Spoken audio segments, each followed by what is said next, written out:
Hey everyone, in this video I'm going to be breaking down Fear Agent Volume 5. Last volume ended with Heath and Nicholas being sent through this black hole over planet Nevasivia, and now we will see where that black hole spit them out. This volume is pretty fun, although it is a little bit crazy. You will not understand fully what is going on as the story is progressing. A lot of stuff is going to seem really weird, and when we do get answers later on this volume, the answers are a wee bit convoluted. But yeah, so I'm very curious to hear some of your thoughts on this one. And there is only one more volume left after this volume, so it's going to be interesting to see where we leave things off and set stuff up for that final volume. Let's dive into it now. Fear Agent Volume 5. Fear Agent Volume 5, Eye Against Eye, written by Rick Remender, art by Tony Moore. Issue 22, Eye Against Eye, Chapter 1. Heath Huston and Nicholas were sucked into a black hole last volume. Heath touched whatever weird black box device the jelly brain in space gave him, and that device seemed to help him get out of that black hole and get spit out here. So now, both him and Nicholas have been spit out and have crash-landed in this desert-seeming planet called Westx, which resides in a pocket dimension. It is called Westx because of its Western motif. It's like something out of an old Western movie. Both Heath and Nicholas are alive, but Nicholas suffered a broken rib in the crash. They are also both now normal-aged. I guess last volume, when they were aging and becoming really old, somehow that got reversed or didn't happen or something. I don't know, it's made-up science stuff, I guess, but they are now normal-aged. Now that their ship has crashed and came to a stop, they notice the ghosts of the Nevasivian ghouls are also on board with them, and they most likely still want their souls, so Heath and Nicholas scramble to open the ship door, and then they jump out and tumble into the sand below. They are trying to get away from these ghosts. The two of them then travel on, and they walk through the desert on this weird planet for what seems like many miles. The multiple suns on this planet, that's right, multiple, are scorching. It is immensely hot. Heath and Nicholas are struggling to go on. Nicholas actually falls down at one point, as his rib injury is making it hard for him to go on, but Heath helps Nicholas up and helps Nicholas keep going. They make camp for the night in the desert. Heath, he sees an advanced, futuristic-looking town far off in the distance on a ridge. Heath figures they can probably get there by tomorrow. They will probably have water for them to drink there too. That night, over the campfire, the two of them discuss those Nevasivian ghosts. Nicholas says that the Nevasivians believe that black holes are doorways to heaven. He thinks that they were real spirits and proof of life after death, and maybe the two of them are now in hell. Heath replies, I got a vague recollection of something happening inside there, but you'll have to forgive me if I don't jump right to the God explanation. Those Nevasivians could have been living things phased out of time. Could have been a million scientific explanations for what we saw. Heath and Nicholas discuss their families. Nicholas tells Heath all about Heath's daughter, Eden, whom Heath has not met yet. Nicholas says that Eden is a real spitfire, a real troublemaker. They then discuss Mara, and how they believe that Mara, she just wanted revenge for her family and that she didn't know what the Dressites were really planning. Heath, he vows that when they get back, he will finish the job he started years ago and wipe out the remaining Dressites from existence. Nicholas tells Heath that Heath felt the same way as him, and he always defended Heath and spoke of him as a hero of the Anubis invasion. As they are around that campfire that night, they begin to hear a noise that sounds like a hungry monster of some sort. Heath and Nicholas decide that they better move a bit and hide. Along the way, though, they get attacked by a whole bunch of giant flies. Heath and Nicholas try to fight them off. They're smashing at them and stabbing at them with some knives they have. But Heath and Nicholas get poked by some of the flies' pincers, which is loaded with a poisonous venom. and the venom starts making its way through their bodies. Nicholas eventually passes out from the poison. Heath, he goes on fighting, but the venom starts making him go blind, and eventually he starts going numb, and then he falls asleep and passes out as well. When Heath wakes up, he is laying on the back of a horse, being rode into town by someone in a cowboy outfit. The town looks like something out of an old Western movie. It has saloons and people in cowboy hats, but there are also aliens and some advanced technology mixed in. The townspeople seem surprised to see Heath. They almost recognize him. The cowboys bring Heath and Nicholas to someone who looks like Mara Esperanza. Except, really, we will learn this woman is a cyborg version of Mara. Days later of being in a haze, Heath starts finally thinking clearly, having recovered from the venom. Heath is in a bathtub, and this weird Mara is giving him a sponge bath. Heath asks her what she's doing. Mara says, "Cleaning your wounds. You'd begun to stink badly. My name's Lena. You're very fortunate my ranch hands found you when they did." For some reason, this Mara is referring to herself as Lena? This cyborg Mara has put a clarion patch on Heath over the last few days, and it is making him all high and his eyes green. Heath asks her, "Hey, who put this goddamn patch on me?" Cyborg Mara answers, "You were in pain. Our diagnostics showed us that you'd used it before and we assumed it would be pleasurable for you." Heath responds, "Yeah, well, it ain't half bad, but garbage is one son of a bitch habit to kick, though. Where's the Russian?" Heath is referring to Nicholas. Mara replies, "Let's not get into that now." Through a video screen, we see some unseen person is watching. This mystery man says to Mara through an earpiece she is wearing, telling her his tattoo is missing. He's a clone, fallout from the Totalian anomaly. How did he end up here? Doesn't matter. Last thing I need now is to attract the timekeeper's attention. Kill him. Mara's eyes then go a solid color and she replies, "Yes, sir." Mara, she then starts trying to drown Heath there in that bathtub. She holds him down under the bathtub water, trying to keep him below the surface. Mara says to Heath, "Relax, Heath. You've survived a good deal longer than you should have. Consider it bought time. And don't worry, we've already begun to tie up your loose ends in similar fashion. Charlotte is in good hands." So whoever this Mara is and this mystery person and whatever this Westx place is, Charlotte is there as well. Issue 23, Eye Against Eye, Chapter 2. Heath, drowning in the bathtub, flails and twists and turns. He manages to grab Mara and slam her head on the tub, and then Heath, naked, bolts out of the tub and begins trying to run away. Heath, he runs into a nearby bedroom where his clothes and knife are, but Mara catches up to him and grabs him. Heath elbows her. Mara says to Heath, "It's a shame the boss won't let us keep you as a pet.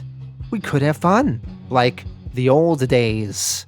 Mara seems to be abnormally strong now, strong like an ox. Mara grabs Heath and tosses him across the room to the wall. Mara says to Heath, "Be reasonable. There isn't a break to catch. Not this time." All of a sudden, 3 more Mara cyborgs pop into the room. There are now 4 of them, chasing Heath. Heath, he continues running. He runs right into an alien stranger and grabs a gun off that alien. And Heath, he shoots a bullet right into one of those cyborg Mara's heads. But that Mara that got shot in the head is unaffected. She just yells, "Kill the imposter. He is not who he appears to be." Heath continues running naked, and he jumps right out a window, smashing through the glass and landing on a busy western street down below. Heath, he knocks a cowboy off his horse, and he gets on that horse and starts galloping away. But one of the Mara cyborgs shoots at Heath in the distance and manages to get a direct shot through Heath's chest. Heath, he manages to still get away on that horse. The Maras assume Heath will surely not survive long with that bullet wound. Heath, he rides out into the desert, and eventually he falls off his horse, and he is being dragged naked through the sand while the horse slowly keeps walking. The buzzards start picking at Heath's wound in his chest. Heath will surely die from this wound if he is not helped soon. Luckily, help does come. The buzzards get shot, and Heath gets saved by 3 Good Samaritan cowboys that live in the nearby town. Heath, he passes out again, and when he wakes up next, those 3 Good Samaritan cowboys have brought Heath back to their general store in town. One of the men is a doctor and is trying to heal Heath. A woman then walks into the general store. She is friends with these 3 gentlemen. This woman is Charlotte Huston, Heath's ex-wife. Charlotte is dressed like a typical woman would be in the 1800 cowboy days. Heath asks where he is. Charlotte says, "You're in heaven." That is actually the name of the town they are living in. They are not actually in the afterlife. Charlotte continues with her explanation. "You're in heaven in Mervyn Johnson's general store, to be more specific." At this point in time, we have no idea if this version of Charlotte is real, or a clone, or a cyborg, or what the hell is going on. Heath, seeing Charlotte, asks groggingly, "Charlotte, we're in heaven? What the hell's going on?" Charlotte replies, "We're in heaven, sir, the nicest town in all of Westx. And I'm not sure who you think I am, but it's just a delusion from the drugs." The doctor asks Charlotte, "Boy seems to know you, Charlotte. You ain't never seen him before?" Charlotte replies, "Heaven no, sir. I would never consort with a drug-addicted, reprobate gunslinger on any account." So is this version of Charlotte lying, or maybe she doesn't actually know Heath? Either way, though, it is all still unclear. The doctor who is analyzing Heath's body, according to the results of some scans he took, says, "This man's got a few tumors growing inside of him. According to this, he's degenerating on a cellular level. He's only got a couple years left, tops." So Heath's new clone body he got from the Jelly Brains is not holding up to all the abuse and clarion and drinking that Heath has been doing to it. And he now has cancer and will only live for a few more years. The doctor removes the clarion patch that was applied to Heath by the clone Mara recently. The doctor tells Charlotte that he's going to be sick as a dog for a good week. Charlotte, being a good Samaritan, says, "He can, heal up at my house. I've got the extra room, and seeing as how he thinks I'm someone he knows, I might bring him some comfort." Days pass. Heath is healing up at the Westx version of Charlotte's house. They are on a small farm. Charlotte is working the field with an old woman. Heath, now feeling better, is up on his feet and he talks to them. The old woman says to Charlotte that she's going into town to get some supplies and she will be back later. So now it is just Heath and Charlotte alone in this farmhouse. Heath talks to Charlotte. "All right then, it's just the 2 of us now, Charlotte. Cut the crap and tell me what the hell is going on." Charlotte tries to lie, saying, "Like I told you, you've got me mixed up with someone else." Heath reveals Charlotte's locket that he gave her and says, "I found this in your things, along with your fear agent clothes." Charlotte then reveals she is in fact the real Charlotte, but she is playing the part here, she says. "Yeah, okay, obviously it's me, Heath, so you know now, but they can't. I don't know what exactly is going on here, but something in those hills has these folks in town spooked, and I don't want to be the one rode out on a rail." Heath then asks, "How the hell did you end up here? Where are we?"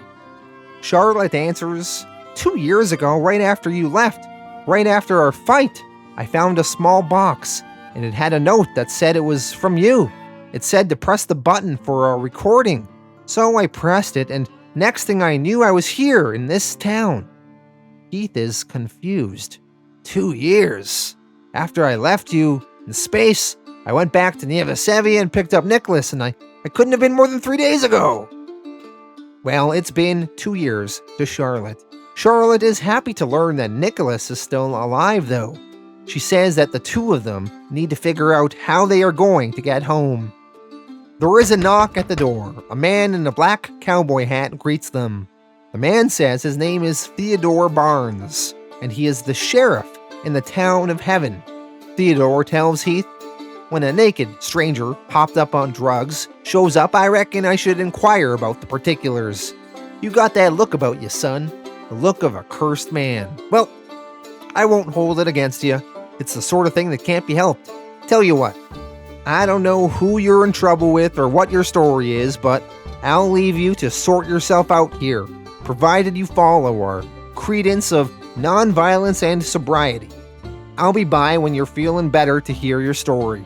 Church service is on Sunday, and I'd like to see you there as well. In a clean suit, if you don't mind, ma'am. If you can get him a suit." The sheriff, he is not going to haul Heath to jail. He knows that Heath has had a rough time so far, but he will be checking in on Heath and will question him more later when Heath is feeling better. Heath does appreciate the hospitality. The sheriff tells Heath, "Don't mention it, that's how we do it here.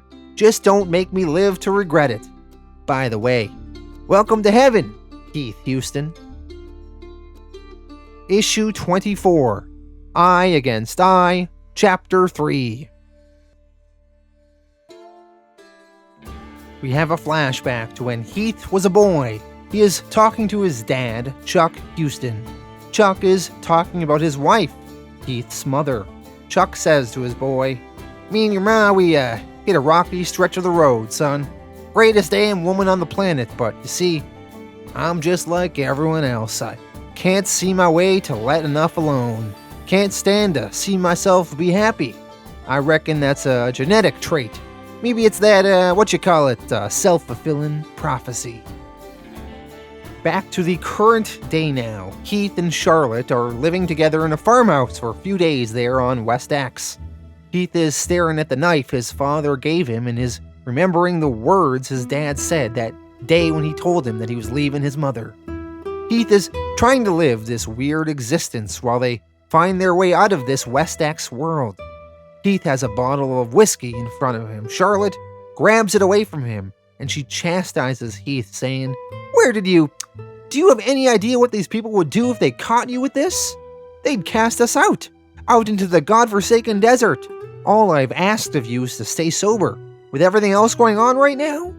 Charlotte, she storms outside, and Heath, he follows her. He says, "I only got that bottle to make sure. I wanted to make sure I'm ready for the task at hand. I passed rock bottom a few miles back, and well, I need your help, Charlotte. I need you to help me get sober. I'm tired of starting every day new in the haze from the night before. Tired of anesthetizing myself from the terrible mess I made all around me. I'm ready, Charlotte. I'm done. After all we've been through, buried so many of the people we love. You and me, we've earned some happiness. Can't find it if I'm drunk all the time." Heath, he actually seems kind of genuine about stopping drinking. They discuss Keith's death in that arena. Charlotte has now accepted Heath's version of events, that Keith sacrificed himself and made it look like Heath killed him. She says, "I think I even knew at the time when we were fighting about it, but it hurts so much to see it. I had to have someone to strike out at, someone to hurt." Heath replies, "All I ever wanted my whole life was you. I'll do whatever it takes to put us right, to find some peace, Charlotte. Jesus Christ, we've earned some peace. Can we forget all this sadness and all the death? Can we be in love again?" Charlotte answers yes, and the two of them kiss. They have now made up. Later on, Heath leaves Charlotte. He has to go into town to get some supplies that they will need. He is planning on keeping a low profile while in town, as he figures some people may be looking for him. While all that is going on Westx, over on the Dressin homeworld, Andy has brought Eden Huston to the Dressite leader. The Dressite leader, or king, shares his hatred of Eden's father to Eden. He says, "Welcome to Dressin, once a flourishing metropolis at the heart of a vibrant galaxy, until your father decimated it, murdered my entire species." Eden tells them that they were messing about where they didn't belong. The dressing leader replies, "Dear girl, both of your parents are dead. You live only by my good grace. Perhaps you should reconsider your tone." Eden to this says, "My pa's gonna bust you up. You ought to take me back home and save yourself the trouble." The Dressite leader reveals a weird device that has a needle on the end of it. He needs to take some blood from Eden and it will help them find Heath. The Dressite leader tells Eden, "It doesn't matter. I don't need you to understand. I only need your blood." Back on Westx, Charlotte is in the farmhouse and Heath Huston returns. Only, this is not the same Heath Huston. The Heath Huston we know, Heath Huston Prime, he is still in town. This is a different Heath Huston. This is an evil, insane version of Heath from another timeline. More will be explained soon on this evil version of Heath. Charlotte says to this version of Heath, "Oh, I didn't expect you back so soon." And this evil Heath Huston replies, "Honey, you didn't expect me at all." In town, the normal Heath Huston Prime we've been adventuring with this whole series is at the store buying some supplies from the man who saved his life earlier. The man at the general store warns Heath that some men from up on the hill have been spreading wanted signs all over town this morning. They're looking for him. At that moment, 3 thugs who come from this place up on the hill enter the store. One of them is human, one of them is like a big fly man, and the other is a lizard-looking alien. Heath slips into the back of the store to lie low. These lizard alien thugs point a gun on the shopkeep and threaten him. They want some liquor, maybe some money, while this altercation is going down. The town sheriff we met earlier, Theodore Barnes, shows up. He warns the thugs, "All right, boys, y'all posted your bills, wind up this business and head on home. I want you out of my town." These thugs do not respect the sheriff's authority. The lizard alien thug shoots Theodore Barnes right in the head, killing him. Heath, who was hiding in the back of the store, can't let this go, so he rushes out and attacks the thugs. With a broomstick, he swings it and cracks one of the thugs on the head, breaking that broomstick in half. He then takes half of that broken broomstick and shoves it in the head of the lizard alien thug, killing him. Heath grabs the gun of the dead lizard alien thug and tries to shoot at the other 2 with it. The 2 thugs avoid the gunfire. One of them tackles Heath and is right on top of him. Heath takes a bite out of that thug's nose. The flyman with his gun now fires on Heath, but hits his partner instead. Heath, he dives and avoids the other bullets. Heath, he grabs a frying pan hanging on the store wall, and he chucks it at the flyman's head, knocking him out. The human thug, he runs out of the store, and he gets on his horse and he takes off. Heath, he runs out of the store after to chase the man, but the thug is too far away. The entire town is now staring at Heath. Heath has spectacularly failed at keeping a low profile. Later on, Heath, he returns to the farmhouse where Charlotte is. He is worried that the men from up on the hill there ain't gonna stand for what he did in town today, and they're gonna come for retribution. As Heath pulls up to the farmhouse, he sees it is on fire. Heath, he rushes over. He is worried that someone hurt Charlotte. When he gets close, he sees a note has been stabbed to a dead horse. The note reads, "Can't stand to let myself be happy." That was the same thing Heath's dad said to him in the flashback we saw at the beginning of this issue when he was a boy. Heath thinks to himself reading this note, that note. "Can't. I gotta be misreading it. Only man knows what this means, and he's been dead for 10 years. Issue 25, I Against I, Chapter 4. In this issue, we will finally get some answers on what the deal with Westx is. Evil Heath Huston seems to be running this place. He has Charlotte tied up on the back of his horse. Evil Heath is also angry at the townspeople of Heaven for their disobedience. Evil Heath's people put these wanted posters all over town, and yet they did not deliver Heath to them. In fact, They even operated on him and saved his life. Evil Heath Huston feels the townspeople must suffer because of this. Evil Heath has his men ride down from the hill and into the town where they butcher and kill lots of the town people. Evil Heath has his men find the doctor in town that saved Heath Prime's life earlier. Evil Heath asks the doctor, "Help me understand why you'd go against all academic judgment and stitch up a wanted man, Doc." The doctor replies, "I'm a doctor. He was a man in need of help, a degenerating body full of cancer. He looked just like you, the spitting image." Evil Heath then shoots and kills the doctor. Evil Heath in the main street then talks to the crowd, saying, "Listen up, you jerkwater yokels. I let this gospel mill exist solely as I never thought you'd cause me any trouble. Then today, I get word that a few of my men got themselves killed here in this pious and peaceful community. Killed by a man you've been harboring from me. I considered that you folks, being as thick as you are, might not have known who the man was.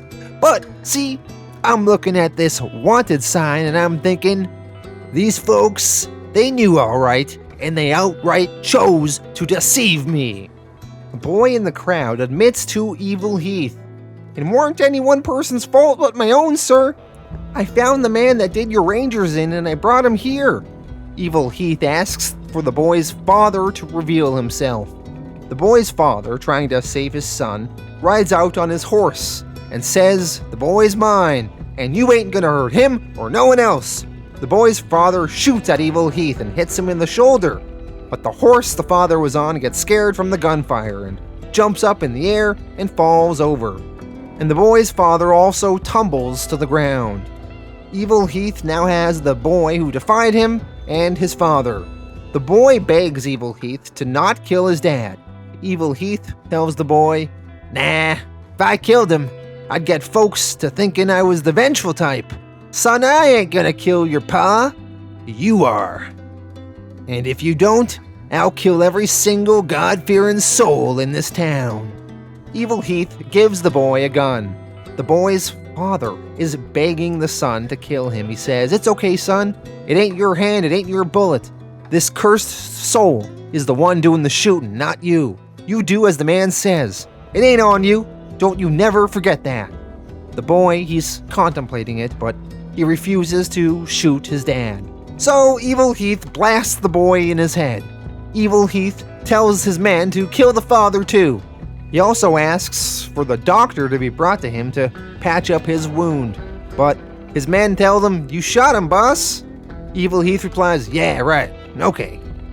Well, one of you boys patch me up even if it ain't the most perfect job. Once I'm mended, me and the lady here are gonna be having dinner, so get Charlotte cleaned up and find a dress befitting the evil woman twisted my heart and left me such a remorseless murdering son of a bitch." As Evil Heath says this, he removes his shirt as he needs the gunshot wound treated on his shoulder. But as he is shirtless here, we see that Evil Heath has a fear agent tattoo on his shoulder.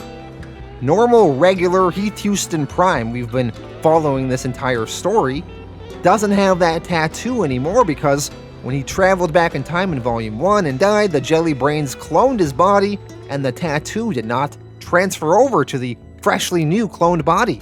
So whoever this Evil Heath is, he has not been cloned. Well, all of this confusion over Evil Heath and regular Heath and Westx will be cleared up soon. Later that night, Evil Heath and Charlotte are sitting down for dinner. Evil Heath says to her, "You know, must have spent the last 10 years imagining about what I'd do when I saw you again, Charlotte. Today, well, this wasn't it." Charlotte angrily quips back, "More murder than you envisioned?" Evil Heath tells Charlotte, "Hey, let's keep this civil." Charlotte replies, "Civil? Civil? I've been stuck here for 2 years, living in fear of the butcher in the hills with the rest of these good people. And today I find out that the butcher is you. You slaughtered them, you killed that boy, and you want civility? You were out of your goddamn mind." Evil Heath then explains who he is. Finally, we are going to get some answers. Well, Evil Heath's story went down exactly like the Heath that we know. He was sent back in time by the Dressites to planet Tetal to when the Tetaldian race was forming and the Astorgian race was still there. He allied with the Astorgians and he went by himself to kill Gentoo, the Tetaldian leader. However, once he got there, instead of being stomped to death and thrown out the tower window like the Heath we know was, this version of Heath realized he had no chance of beating Gentoo. So instead, he decided to make a deal. He would tell Gentoo what the future held for him and his robot race, and in exchange, he wanted Gentoo to send him back to his own time on a world custom-made to his specifications, and that they are to bring him Charlotte as well. And the Tetaldian Gentoo of this reality decided to go along with this bargain. To tide Heath over, they made a few Mera cyborg clones for him. Evil Heath doesn't know how, but the Tetaldians here came through. They made him his own planet called Westx, using the mental images of his own version of Paradise. And Heath he left in his ship in the past, and he time traveled back to the present. It took Annie a few time jumps to get it right, though, and get him to the right place, but eventually, Heath got home. Now in the present, once again in this Westx, Evil Heath explains, "You see, these people here, they ain't even real. It's all a dream world made for me by them robot people. Well, sure, it all seems real, but it ain't. It's a giant theme park is all. These folks are reconstructs or clones or who knows. Clones like the other Heath, the one you've been caring for. I reckon he's an anomaly from a divergent time stream or a gaff Gentoo's people made. Whatever he is, he ain't the real deal, sweetheart. He ain't me." All this talk about different versions of Heath from different timelines makes us remember the Timekeepers back in Volume 2. In the Timekeepers' courtroom, they had many different versions of Heath which they executed. The Timekeeper judge said, "As the court is aware, we managed to apprehend the accused from all divergent realities at the moment of his return to the Prime, in order to prevent reoccurring anomalies." The prosecutor added, "All have been executed. Before us sits the Prime, who shall stand before this court, accountable for his crimes." So is Evil Heath the real version, or is the other Heath Huston we've been following the main Prime one? It is kind of hard to say. Anyway, Charlotte tells Evil Heath, "You said you had to make a few time jumps to get back here, back to the present. And naturally you are aware that 2 or 3 time jumps tends to make a body go stark raving mad? Seems to me you're the one from a divergent timeline."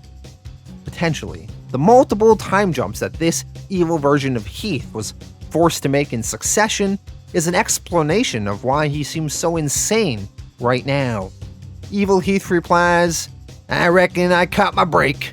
Came out peaches and cream, and I got a shiny new planet to play Adam and Eve. Our own Garden of Eden. Just like you wanted, remember?" Charlotte pretends that she is interested in this version of Heath. She starts playing nice and she goes to pour Heath some more whiskey. And then she surprises him by stabbing him with a knife. Evil Heath slams Charlotte through the table and calls her a treacherous whore. He threatens to kill her once and for all. Charlotte runs out of the building they are in and Evil Heath runs after her. He then starts shooting people indiscriminately in the street. After all, he explained, they're not real. They're just clones or cyborgs or whatever. Evil Heath starts lighting buildings on fire. Evil Heath yells, "I'll burn you all to the ground. You're so concerned for these folks, Angel?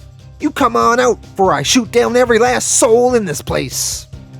Evil Heath finds Charlotte and smacks her with his gun. He yells, "All I ever wanted my whole life was you. I love you so much, but I can see now you're a figment of my imagination, a demon sent to test my wherewithal. Well, I'm gonna pass this test, Charlotte. I'm gonna start clean. You don't ever get to hurt me again." And that is when regular Heath Huston Prime shows up. Heath Prime tells Evil Heath, I guess that leaves the job to me. What say we square this up? And the two Heaths get ready to square off. Issue 26, Eye Against Eye, Chapter 5. We see some of Evil Heath's thugs along with the cyborg Maras. They are loading up a device called a Void Nullification Blaster. They are under orders from Evil Heath that if he does not return soon, to use the Void Nullifier Blast to wipe out the townspeople here. As one of the thugs is going to grab something, he gets taken out by Nicholas. Remember Nicholas? He's been here on Planet X since the first issue in this volume. Well, Nicholas is finally back in the story now. He takes this thug down, and he is potentially going to be a spoiler for their plans. While that is going on, Evil Heath and Heath Prime are talking. Evil Heath has his gun pointed to Charlotte. Evil Heath asks Heath Prime, "So the cowboy in white come to save his best lady. Gotta wonder why he didn't stick me in the back when he had the chance. What do you say, clone job? Maybe killing Charlotte don't seem all that bad." Evil Heath offers Heath Prime a drink, some alcohol. Heath Prime says, "I quit." Evil Heath to this says, "Bullshit. You just momentarily paused, and by the looks of it, I'd say you're feeling it." Heath Prime still refuses to drink. Evil Heath starts yelling now, "You will drink this goddamn whiskey with me." Evil Heath turns to Charlotte and tells her, "See, Charlotte, he ain't Heath Huston. Heath Huston had to commit genocide to free Earth, and he hasn't been sober one day since." Heath Prime replies, "I've been sober for 2.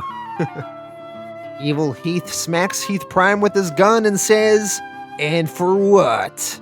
Heath Prime tackles Evil Heath and they're fighting, they're punching, they're rolling around in the mud. Evil Heath is winning the fight for now. He's on top of Heath Prime, he's feeding him punches.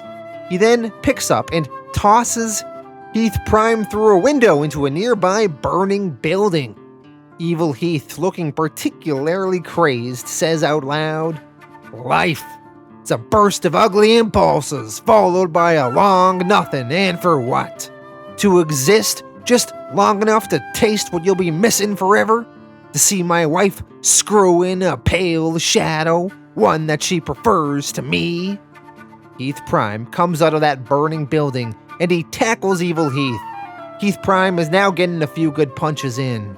While all that fighting is going on between the Heaths, Nicholas uses that Void Nullification Blaster and zaps all of Evil Heath's allies like the Mara cyborgs and Evil Heath's other thugs.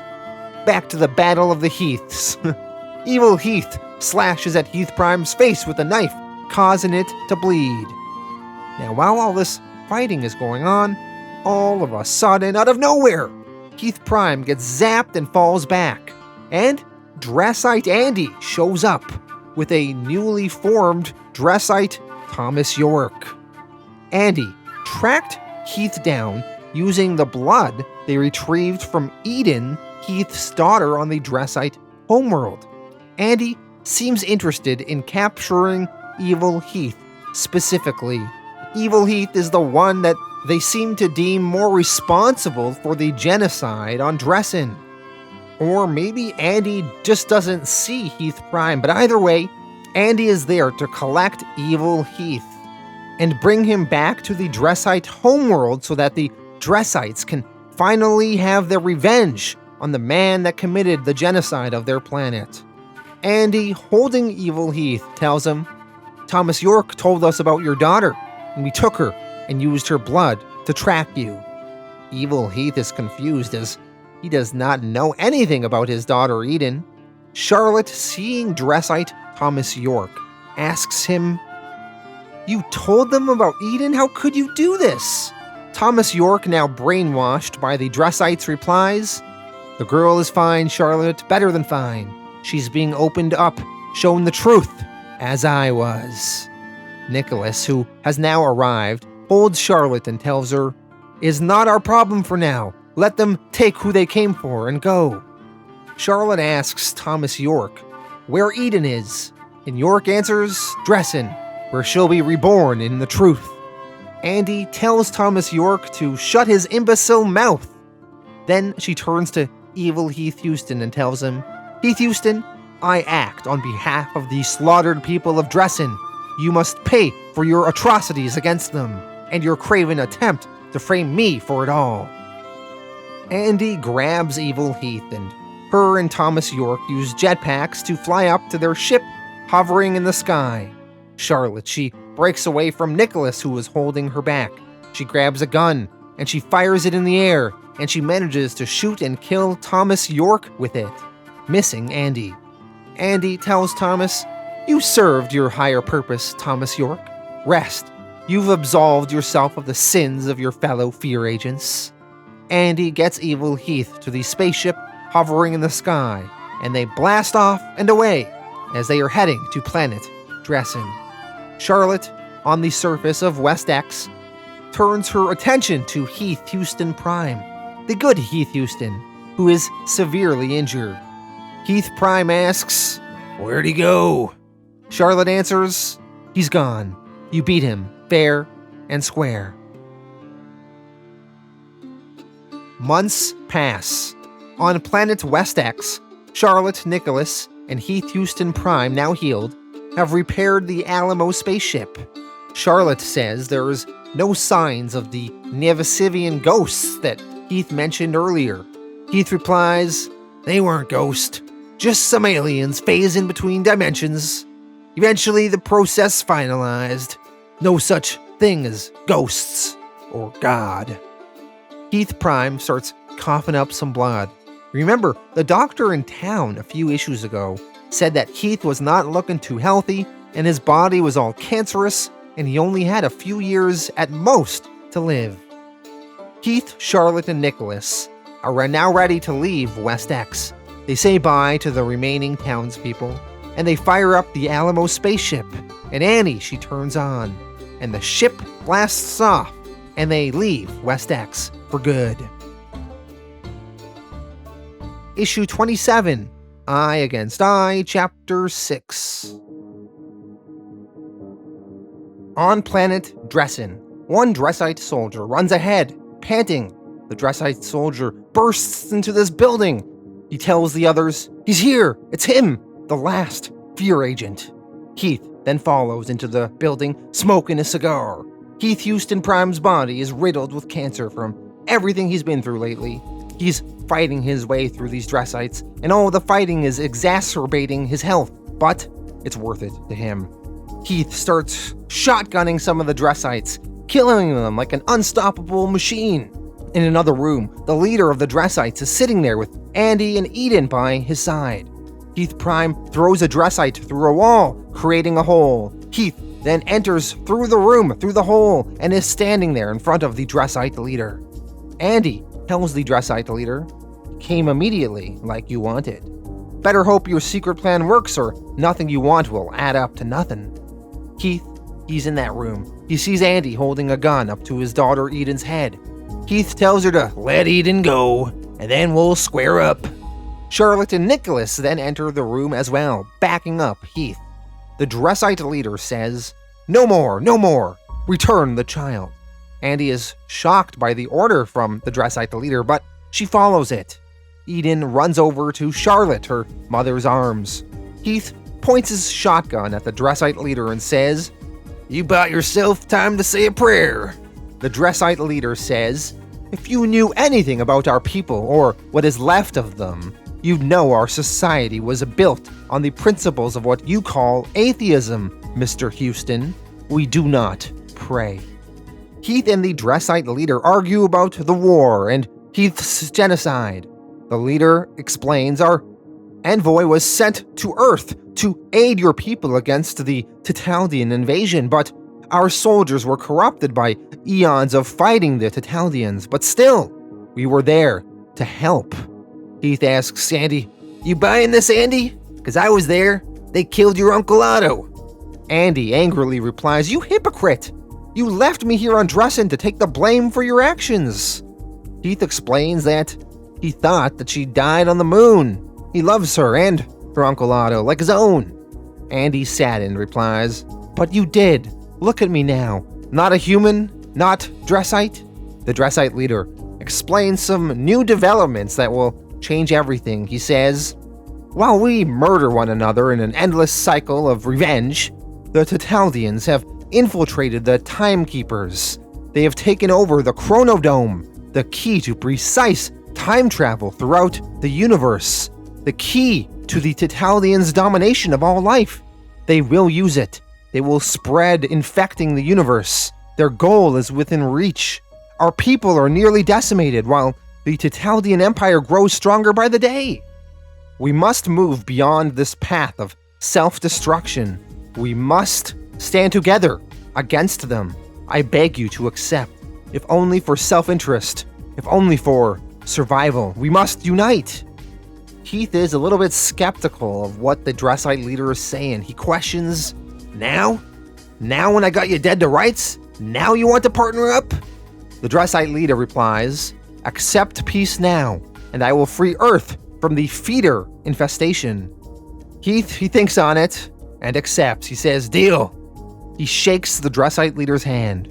The Dressite leader is going to solve their problem of where humanity is going to live, and that is worth making peace over.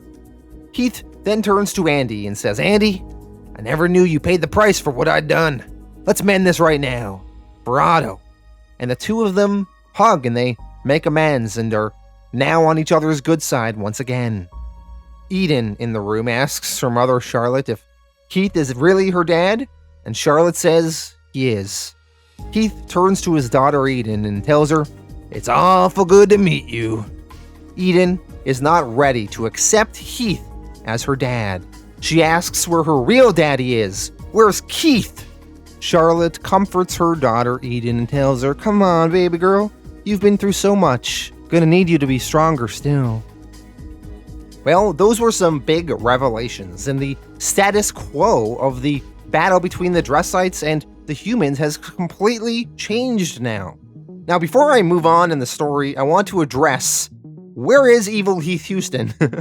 The Dressites, they captured him from Andy. What are they doing with him? And how come they captured him and not this version of Heath? Well, the Dressites are still torturing evil Heath Huston. We will check in on him next volume.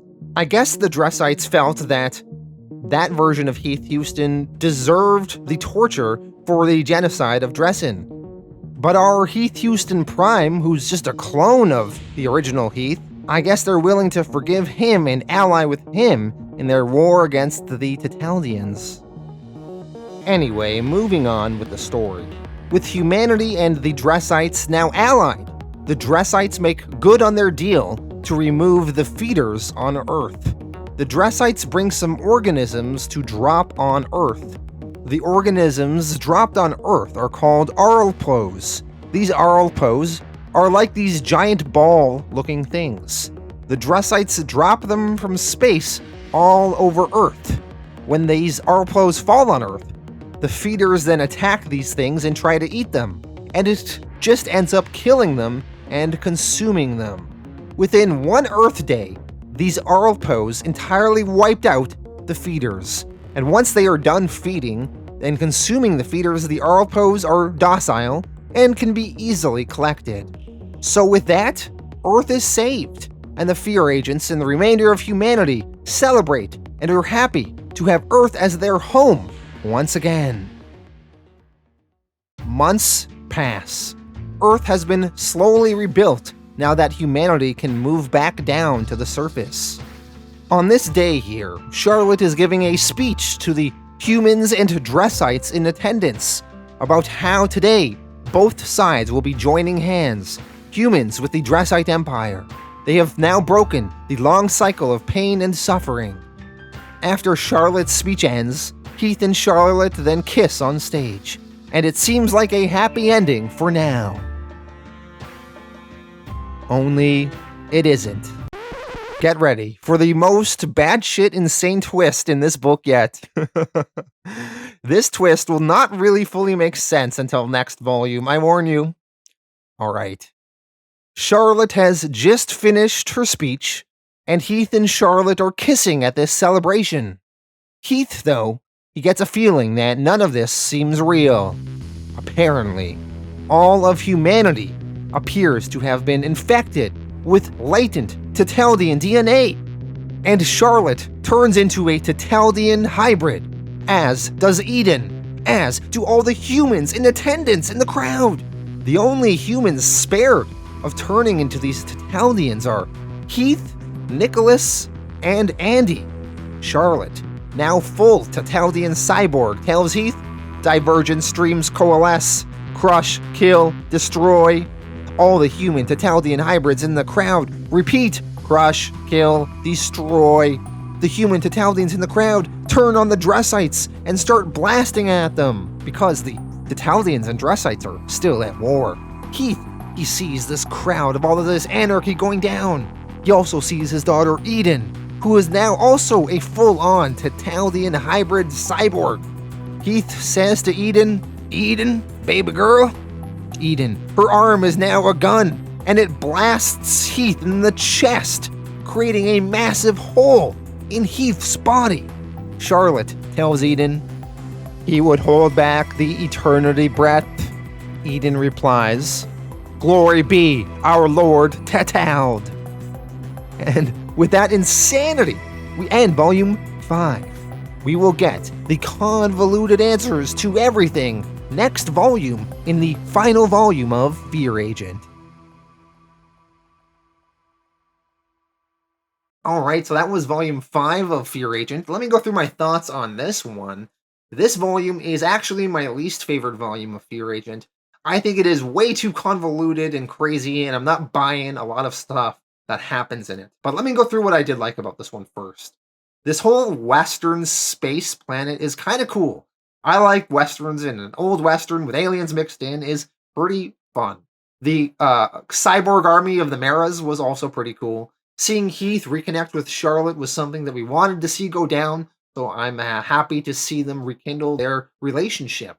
Evil Heath Huston is a pretty fun concept, although I found Evil Heath to be very confusing and convoluted what the deal with him is. I'm also not buying that the Tetaldians would create this dream planet for Heath with all of these fake clone and cyborg people just to make him happy, just so they can get a little bit of information on what the future holds for them, so not buying that. Andy Dressite come in and take the Evil Heath away and leaving the other Heath behind. Why did they take the one over the other?